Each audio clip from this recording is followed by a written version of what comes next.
Namaste and welcome to the heart of Auroville. Today we have with us Aurevan, an educator in Auroville, someone who has lived in Auroville since the age of 2. Welcome, Aurevan. Thanks. So if we can know from you your experience growing up in Auroville as a child, right from the beginning, including some amazing stories or stories of whatever kind that you can share with us. I don't know about right from the beginning, but I loved growing up here. There was a sense of exploration, of constant exploration. And very early, a sense of observing people and thinking, I'm not sure that's how I would like to do things. Or, wow, this is what I want to be. Auroville is a place when you grow up here, there is the possibility of taking things up very, very early. So for me, for example, from quite a young age, I spent time with ponies. So early in the morning before school, after our sports activities, I'd go down there and work on the farm and collect the dung and help make the fences and spend some time with the horses and pick pebbles out of the ground to make a nice path. And so this was true for a group of us. And so when we were around 12 years old, we were asked by the person who was taking care of the place to take classes for the 5-year-olds. Wow. So we said, okay. So you were a teacher at the age of 12. Something of the sort. I mean, we took up that responsibility, and the hardest thing was not necessarily the kids, it was the parents who would run in when their children fall off the horse and scare all the other horses, and then you have a bunch of children falling off. So we had to learn to deal with the adults of the time, and throw them back out of the corral. And similarly, because I was somebody who was quite physically active, when I was around 14, and this was true again for a group of us, we were asked by some of our coaches at Deha Shakti, hey, would you mind, as you're doing sports already early in the morning and late in the evening, would you mind during the Deha Shakti sports hours to take up some of the responsibilities of coaching those 7 to 11-year-olds? Okay. And started doing that several times a week. And that was very, very formative as well. And then around age 16, asked by somebody who was working in one of the schools, we are looking for somebody for English for our 11-year-olds. Could you come and do that? Okay. And within a year, well, you're class teacher with this other person. And during that time, I'm continuing my studies, obviously, doing my own physical activities, etc., etc. And with this possibility and the amount one learns when one takes up responsibility, it was common. I think that was one of the things I really, really enjoyed. What's the motivation? Because, responsibility usually comes with the motivation of money. That I want to take up a job because at the end of the month, I get paid for it. The motivation is that.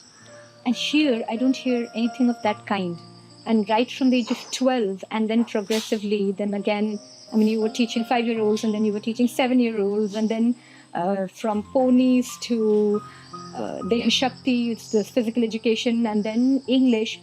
So it just kept coming, and you kept exploring, and that's how learning happened for you. That's definitely how learning happened, and there was no financial arrangement of any sort. It was because there was the joy of doing it, because there was a sense of service, there was the thing, anything that is needed to be done, one does. I think growing up, and maybe it's a little bit different now, it's true.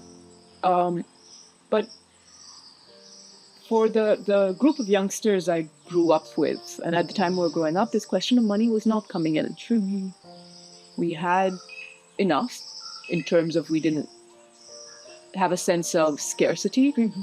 And for all the activities we took up in Auroville, whether as learners or as teachers, there was not a money agreement, because it was things offered. No, and it was, one did not need to contribute anything, one did not need to pay for these things. So everything was given, so you gave naturally. Right. And I think that is the most natural thing to do. That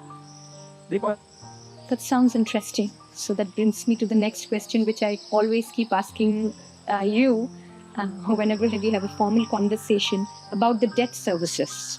that you took up a kind of work that is probably unimaginable for anybody. I would not like to say the outer world, but basically people who want to grow up and find a job or find something that's going to give them recognition. This is something unimaginable. And how did you get the inspiration to do that? Did you start it? Someone else started and you joined? How did it happen? And how old were you? The work at Farewell. Farewell is the House of the Dead here in Auroville. I don't remember when it started. Something I did for quite a few years, though. The way I got involved, because Farewell has been running for a long time now.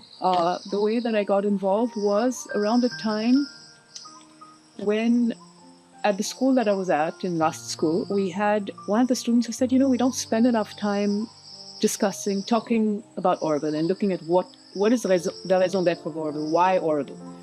So can we do that as a whole school? And so we said, okay. I was making the timetables at the time, the schedules.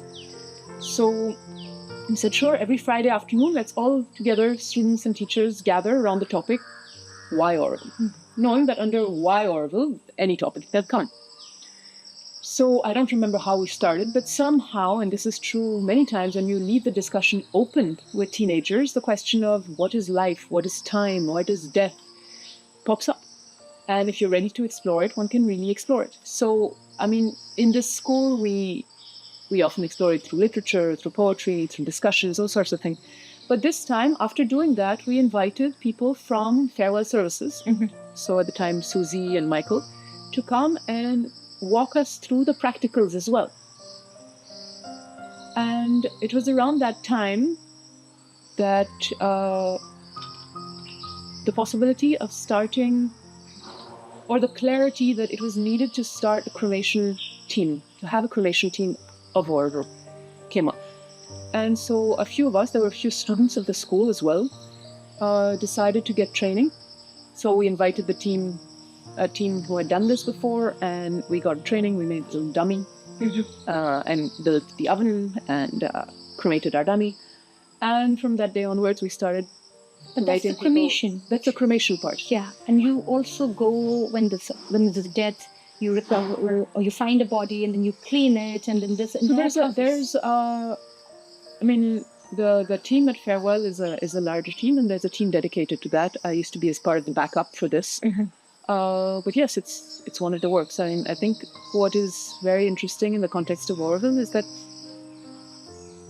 any work that has to do anything with us as human beings is something that we need to work upon, that we need to bring some kind of consciousness to and take up as something that needs to be done and do it the best way that we possibly can.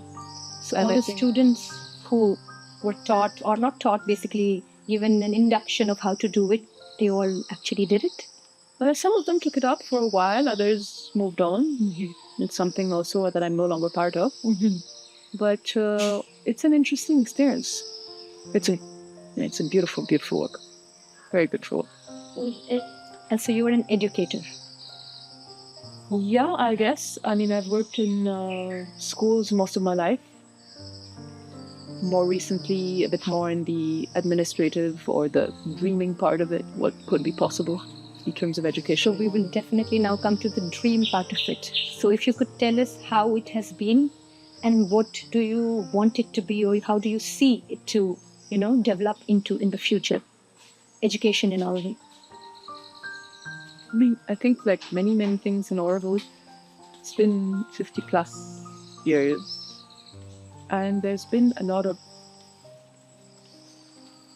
trying things out, a lot of experimenting. And when that happens, I think we take a route, we try it to a certain extent, and then we say, oops, maybe not that route. And so we swerve to the opposite direction and go into another extreme and then swerve back, a bit less extreme, and then swerve back, and then find some kind of balance, perhaps. I think the challenge given to us is not easy, because there is such an aspiration that is set before us, such an aspiration, and very honestly, we're not there yet. As individuals, as a collective, we're not there yet. And I think the challenge is, when we have such an aspiration, then because we're not quite there yet, many times we end up doing this for the moment, whatever the this is. And unfortunately, because we're not linking up both, not because of bad will, just because we don't know how to, we end up going in a direction that doesn't necessarily take us there. I mean, it does through a very long road. So I think the work for me in the past few, well, there have been two parallel works, one could say.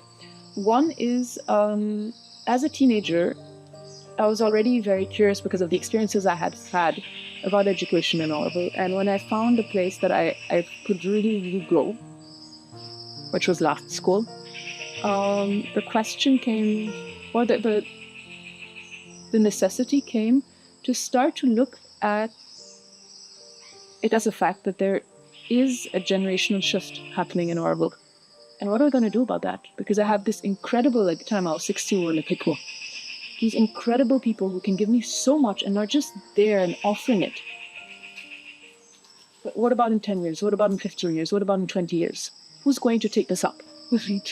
And so from that time, I had been very clearly in my mind starting to organize this question of a generational shift and speaking of it with my teachers and seeing how can we create this transition. So while the previous generation is there, present, and forming the younger one at the same time. So that is one of the works. And the other one is this question of, okay, if this is the aim, how do we start moving towards that direction? I mean, we all try and start, and then something doesn't work out, but how can we kind of keep that aim regardless as a collective? Because at an individual level, if your aspiration is clear enough, the possibility is there, but how do we do it as a collective? So one of the approaches, I guess, for now that I'm trying to explore, I'm not saying it's a solution, but is to say, okay, if that is the aspiration, start to imagine what forms it could take, right? And wide enough that it can change as life changes. And then start to walk backwards. So we figure out what are the next 3 steps in that direction. And recently, I mean, the last few years I've been working at SAIIER, and that has been the main question to see, okay, what is the scope of SAIIER?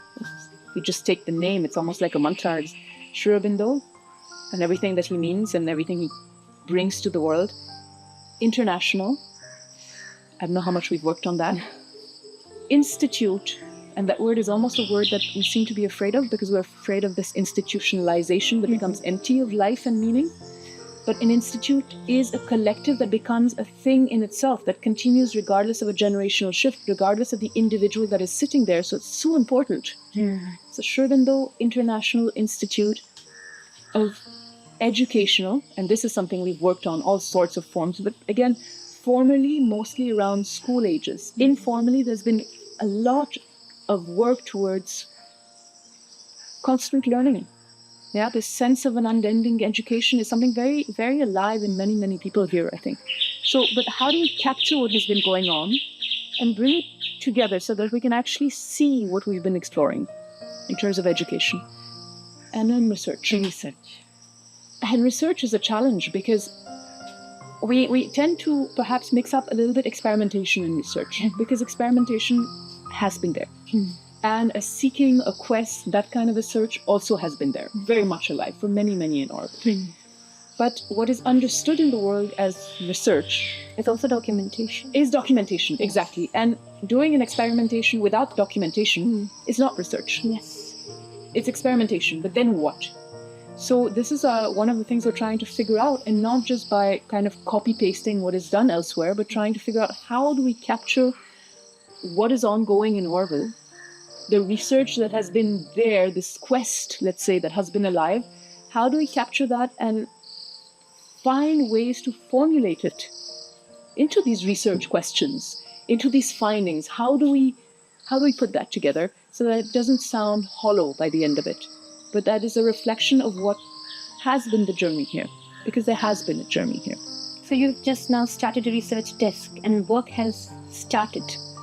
Yes, I mean, at SAIIER, there's an active research desk. It's not that nothing of that sort existed before. There have been individuals, there has been a group called the Research Platform, which helped researchers coming to Auroville, which had tried to formulate certain research questions. What perhaps has shifted now with this, in the last few years in SAIIER, has been First, perhaps a formulation of what is the scope, and putting together a document as to why integral education, what is the approach to integral education, and what can we do. So a kind of proposition for the next 10, 15 years. Again, wide enough so that it can adapt as we go.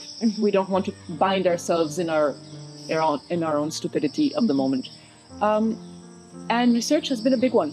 So recently, a few people, it's quite lovely actually, because a group came around the research desk, and one is a young person who came to Auroville to do research and was supposed to go on and continue their studies, and said, you know what, no, I'm going to be here. Wow. And chose Auroville. There is another person who has grown up in the ashram, left, come back to the ashram, and has joined the research desk. And an Auroville youth who has grown up in Auroville, stepped out for further education a little bit, and come back to the research desk. So it's a very beautiful trio somehow, very complementary trio. And what's been interesting in part of their work is to set up a kind of 6-month hands-on research workshop. So we have about 40 people from Auroville doing that. So it's for people who, some of them may have done research before, but many are perhaps a little bit like me, which is have not done formal research before, are curious to know how to formalize And where to publish it so the world gets There's to know that as well, yes. And so this is something that they've taken up, and it's been quite an interesting journey so far. These people, 40 of them, they're voluntarily taken up they're interested in research? Yes, and let's see what comes out of it. Let's see how it comes out of it, because the thing is, a majority of people, I think it's true that because you choose what you do in Auroville, and many people don't just do one thing, they do 2, 3, 4, 5 different things. And if there's a sense of service alive in you, you offer to a lot of places. So then time becomes a bit of a question. So when you take up a research, it's on top of everything else. It's not that you stop everything else and do this. So let's see how it comes up. But yes, it's something that's alive and kicking. And I'm quite, touched, I think, by the team that is forming itself in SAIIER.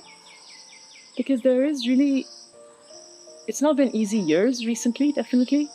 But SAIIER has found an interesting balance, and from the perspective of whatever comes at us from whichever direction, whatever side, whatever the time spirit wants, let's say, there is a sense of, okay, what is the best way to respond to that? Not from our own personal wishes, but for Auroville. If we're here for Auroville, what is the way that we can take this up and transform it to make it something of value for this adventure? And it's very beautiful because the team has been growing. We're trying to find ways of plugging more people in, so that, because for quite a few years SAIIER had become a bit of a bureaucratic body, and that is not the scope of this incredible possibility of an institute. So let's see how it develops, let's see how it goes. So now Auroville for the world. There's a lot of hunger in teachers and other institutions to get to know about integral education. And we have discussed, I think, perhaps in the past, that we can have a training program where teachers from international schools or government schools, private schools, they can come to Auroville, get to embody, or maybe that's a difficult thing to do, but at least get their sense of what integral education is. And we can have it probably a beginner level and an intermediate level, train the teachers. So do you think that's a possibility and we can do it in the near future? So, that's something that's been discussed over the years, over the last few decades, quite a few times. We have a proposition that is kind of ready to go. In terms of so if we're to do something in terms of training or deepening or exposure, it has to be something experiential. That is one. And the other thing is we need to touch somehow to this flame of aspiration of people, because that, and the sense of meaning and purpose that Mother and Sri Aurobindo bring, the sense of meaning in today's world is why you do what you do. Yes, and what is the point of all of this? Is there one? Why do I wake up in the morning? So the first thing is that, and then understanding integral education in terms of, okay, if we're talking about integral education, it's twofold, right? There's one is to organize all of our being around what we call here the psychic center, the inmost being, the central aspiration, the growing soul, and that needs to bit by bit come forward. And anything that helps us to come into contact with that or bring that forward is going to be useful for the education. Anything that closes the doors to that takes us in a different direction, that is not going to be the best. And the other part is to train the instruments of our being, so to train the physical, to train what we call the vital, to train the mind around the psychic center, right? But it's not a methodology. Integral education is not a methodology like you could have a Montessori or you could have, because it's the work of each one involved in it, the inner approach to it. What we can talk about is this quest that we can be on, is the quest, the sense of meaning and purpose, is different approaches that we can use. But then integral education needs to be something that one takes, begins to live, try out, and adapt to each environment. So this, I think, is something important to keep in mind when we're doing these kind of trainings, if you want to call them that. Yeah, but because whatever you explained is so deep, and when we think of a training program, people expect something to happen in 2 days, or 3 days, and really nothing of this kind can ever, But if we do a 1 week program, do you think we can at least give them in a sense of what we're trying to? I don't think it's the amount of time. I think we can touch people. Definitely. What the question is how can we make sure that it anchors enough so it doesn't feel like, oh, I went to Auroville, it's so beautiful, I was so touched, and now I go back and I do things as I continue to. Yeah, because it's only possible there. That's not the point. It's true, it may be in a certain way because we've had this incredible freedom to figure things out. Right. And that's a necessary freedom if we are to find new ways. It gives us an advantage to get started. But we've had also over half a century of trials and errors. Yeah. And errors in terms of learning from them. Absolutely. Right? Yeah. And that is something I think we can share. So, yes, we have the possibility, we have a program, we're set and ready to go, and then we'll have to adapt it And see how we it go goes. on. Yeah. Exactly. Right. So probably you can also think of a particular program for the head of the institution to allow that kind of freedom to teachers, because what I see in a lot of schools, that teachers come to a program like this, but when they go back to their schools, they're like, there is a fixed structure and we don't have the freedom to change anything.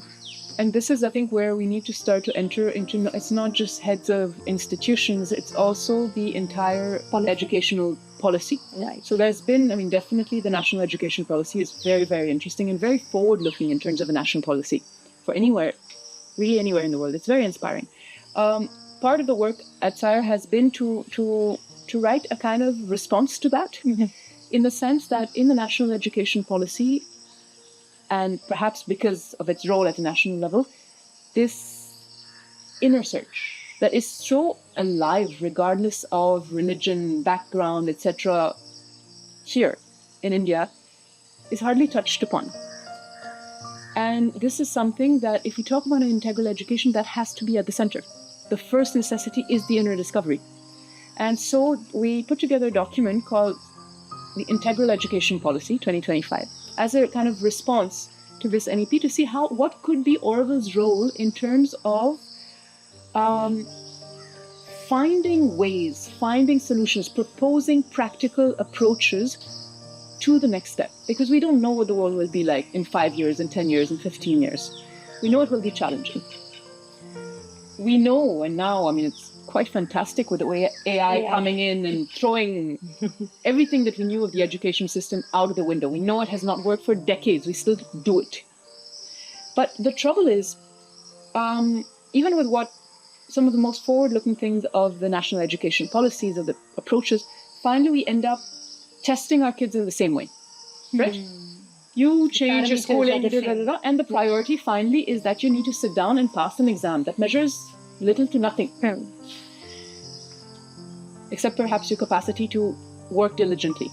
And remember, you mentioned another kind of a parameter to test? So one of the things that we worked on is to say, okay, if tomorrow, right, we manage to start to shift our education system, and we're talking also in terms of the next 20 plus years as Amrit Kal, right?